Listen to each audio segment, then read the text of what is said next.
everyone. My name is Martin, and my body is 50% metal. No, I'm not Iron Man, although I've always dreamed of becoming one. I just had bad luck, and the doctors had to literally piece me together. But first things first. On the day the terrible incident happened to me, I was preparing to fly to another state. The thing is, I used to be a football player and played for the best school team that never lost. I was the captain, and I was proud of my tight-knit team. The guys were professionals. Yes, that's the right word. Of course, it made our main opponents angry. They constantly lost to us and were second. Derek, the captain of the rival team, always said that sooner or later he would win. And he did it, but only because of the tragic situation. The next competition was to be held in another state, and we had to get there by plane. My parents were afraid to let me go alone, so they decided to fly with me. However, we got into trouble from the get-go. I lost our tickets. They simply vanished into thin air because I couldn't find them anywhere. I started panicking because we were late for the plane, but my parents calmed me down and said that they would buy tickets for the next flight. Unfortunately, we couldn't get to this one because all the tickets were sold out. The coach was very unhappy about it, but I convinced him that, despite all the troubles, I would still make it to the final training session and I would show my worth. When we boarded another plane, I felt uneasy all the time. I couldn't explain it, but it constantly seemed to me that something would definitely happen. I had that premonition for a reason. The plane began to shake violently, and it wasn't a turbulence zone. We were informed that they had problems with one of the engines. I was so scared that I started feeling dizzy. The plane shook even more, and I passed out with fear. When I woke up, I couldn't feel my arms and legs. The state was amorphous and kind of weightless. I was so dazed that I couldn't even figure out where I was and what had happened to me. When I finally regained consciousness, I realized why I felt nothing. I had neither arms nor legs. It seemed to be a nightmare, but I just couldn't wake up. I couldn't believe that I had lost all my limbs. When I got it, I simply couldn't help bursting into tears. Well, who wants to be disabled at 16? I had a real hysteria, and the nurse heard it. She called the doctor. He sedated me and then said that I was very lucky to have survived the plane crash. Where are my parents? I asked at once. I was afraid that they were left without limbs too, or even dead. But the doctor assured me that they were in the next ward, and they were luckier because their injuries weren't as serious as mine. The doctor added that they had to literally piece me together, but my arms and legs had to be amputated so that the gangrene wouldn't go further. He called me lucky, but I didn't think so. My life underwent a 180-degree turn.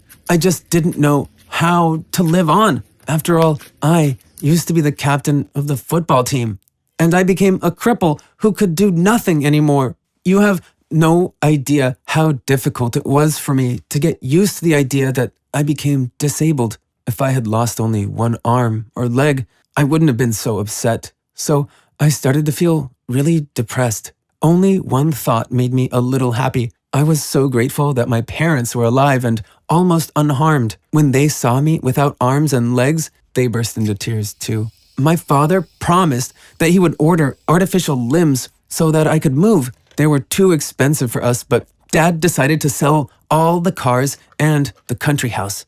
He took out a loan just to make me happy, and he also booked appointments with a psychologist so that I would recover faster. The plane crash also changed my parents a lot. They began to fear for my life, so they didn't let me go out. When I wanted to take a walk, they said that they could take me to the balcony so that I could get some fresh air. I could understand them, but they still went too far. I had few joys in my life, and they decided to completely chain me down. Even a psychologist visited me at home, but even this didn't upset me so much as the inability to play football. The guys lost that unfortunate match, but the opposing team was jubilant. because they were able to defeat us for the first time. The guys said that it wasn't as important as my health. They tried to somehow cheer me up on the phone, and it even made me happy because I wasn't left alone with my problems and worries. I was helpless, and I could do nothing without arms and legs, but when they made artificial metal limbs for me, I became more independent. I started to learn to walk, eat, drink again. It was very difficult. I often gave up and said that I could never be the same again, but my parents insisted that I had to do that. Otherwise, I would spend my whole life within four walls, and that gave me an incentive. A few months later, I was able to walk, and even this was a blessing for me. My parents saw my efforts and even began to let me go for a walk, so I began to get back to normalcy. I nearly started to feel like a normal person until I met Derek. When he saw me, he said that his team no longer had rivals. Then he added with a grin that I had been a mediocre player, even without artificial limbs. At that moment, I wanted to hit him so much, but he just smiled unkindly and left. However, I soon learned that he got what he deserved. The guys from the team came to visit me for the first time and brought me a bunch of sweets. We talked and played board games all day, and I casually told them about meeting Derek. My story impressed my friends so much that they couldn't stand aside. On their way home, they met Derek playing at the football stadium. The guys decided to have a serious talk with him and even beat him for making fun of me. I found it out when Derek personally came to me the next day and apologized, admitting that he behaved like a swine. But it didn't surprise me as much as his offer, which I couldn't refuse. Derek said that his dad played sports with people with disabilities and offered me to join those guys for free. Well, it was much better than just sitting at home. At first, my parents were against it because they still feared for my life. And it took me much time to persuade them to sign me out for training, but I still achieved my goal. When I came to the first training session, many people were surprised to see me there. Well, of course, I was 50% metal when the rest of the guys had one or two artificial limbs. Physical exercise was very difficult for me. To be honest, I wanted to give up and never come back again. But Derek's father noticed that and said that I was a real Iron Man who shouldn't be afraid of any difficulties. His words really inspired me.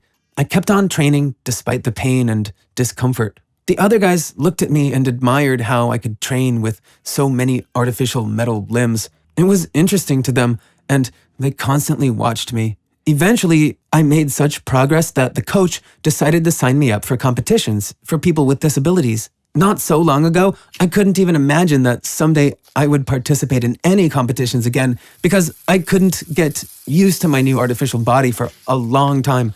But now I walked confidently, did sports, and even hung out with my friends. I no longer excited pity. I became a real superhero for everyone I knew. It empowered me, so I trained a lot. But still, on day X, I was worried more than ever. In addition, those competitions were also broadcast on TV. My parents were worried about me, but at the same time, they were very proud. I coped with most of the exercises brilliantly, but I failed the last one, so I was second. The loss threw me out of my stride. After that, I didn't want to talk to anyone. I relied too much on myself and ended up getting burned. My parents, friends, and even Derek, on the contrary, said that I did great. What on earth did they know about it? That victory meant much more than just a cup or a medal to me. For some reason, I lost the desire to go to training sessions because of those competitions. I just wanted to come to terms with the fact that I wasn't an Iron Man at all. I was just an ordinary cripple who would rather stay at home. However, I was in for a great surprise. One day, I received a large package. It was a huge box, and the sender was Robert Downey Jr. himself. What? I couldn't believe it. I thought it was a stupid joke or some kind of prank. When I opened it, I was speechless because there were modern and expensive bionic prostheses in the Iron Man style inside. And there was a postcard with the best wishes from the actor who was watching those competitions.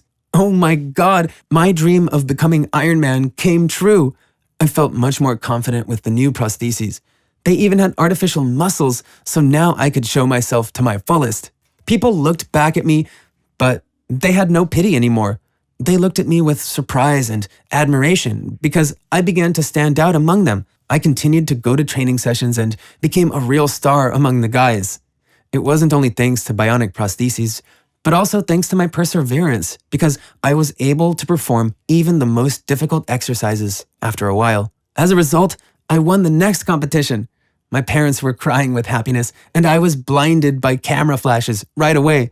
I even have fans now. At that moment, I realized that one shouldn't fall into despair, even in the most terrible situations.